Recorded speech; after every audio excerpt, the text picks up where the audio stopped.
Dana is going to tell us about a recent trip she took and how it helped her in her goal of overcoming a personal obstacle.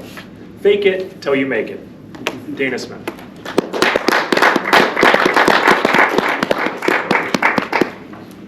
I have always wanted to be the type of person that can travel alone. I follow some solo women travelers on TikTok, and it amazes me when I see these women, especially older women, out there kicking butt by themselves.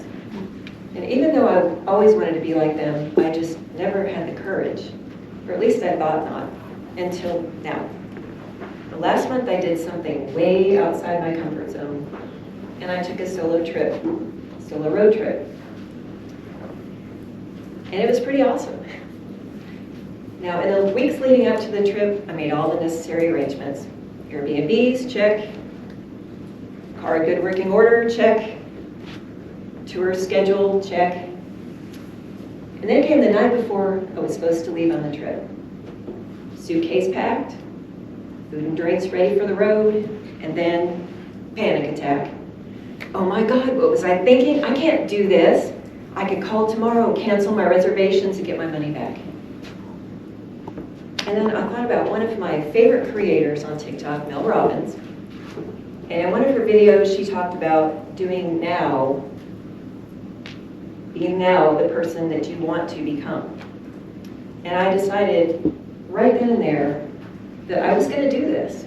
I was not going to stand in my own way. So my first stop on this momentous trip was Horseshoe Bend. If you've never been to Horseshoe Bend, it is a bend in the Colorado River in the shape of a horseshoe. Not too complicated. So it's a little bit of a hike to get out there, but it's well worth the time and effort. As I got closer, I could see the red rock jutting out that makes the curve in the horseshoe. But it wasn't until I got up to the very edge that I could see the blue-green river below. And it just amazed me that a river that looks so tiny from so high up was responsible for carving this almost perfect bend in this rock. Just amazing.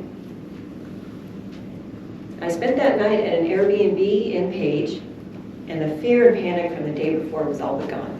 And I was looking forward to the next day when I got to tour Antelope Canyon, a place that has been on my bucket list for a very long time.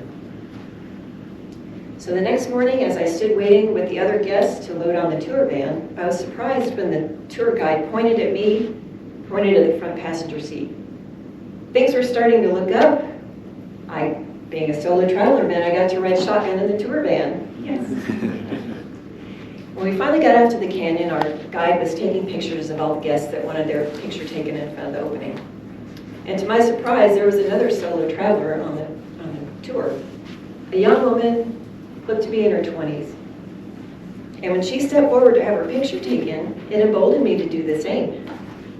And I talked to this woman at some point during the tour, and it turns out she was from Italy and didn't speak much English. And I thought to myself, if this woman can travel from another country, barely speaks English, why am I freaking out about going alone in my own state? So I decided I was not going to stress out anymore, and I was just going to enjoy the experience. So if you've never heard of Antelope Canyon, it is a slot canyon that was formed in sandstone by water through millions of years. From the top, the entrance is only a few feet wide, but from the inside, it opens up to reveal beautiful, swirling red and orange walls. And with every turn we made, we encountered new passageways and light streaming from the opening above. It was truly magical, and I'm so glad I went. But my final stop on the trip was Monument Valley. And that night I stayed at an Airbnb on Navajo tribal land, not far from the park entrance. It was a one-room cabin with no running water. But man, what an incredible view. 3 towering rock formations were perfectly formed in the sliding glass window at the back of the cabin. And that night I sat there, just taking in the beauty until the sun went down. The next day I toured Monument Valley with a Navajo guide named Bobby. Now, Bobby took us around the main loop of the valley available to all vehicles, but then he took us off the beaten path into the restricted area that was only for people on a guided tour. The valley is full of gorgeous panoramic views. Gigantic rock formations look like they've just fallen from the sky and been placed on the ground like chess pieces. But hands down, my favorite part of the trip was when Bobby took us to an alcove with a natural arch called the Sun's Eye. Basically, it's just a hole in the alcove in the shape of an eye. But the acoustics in the alcove were perfect for listening to Bobby play his flute, and one of the other guys played a drum and sang a Navajo song. And as I sat there, I couldn't help but wonder how many people had sat in the exact same spot I was sitting for the past 1,000 years or so. It was just incredible. By the time I made it back to the cabin, it was already dark, so I lit myself a fire in the fire pit and made myself some s'mores.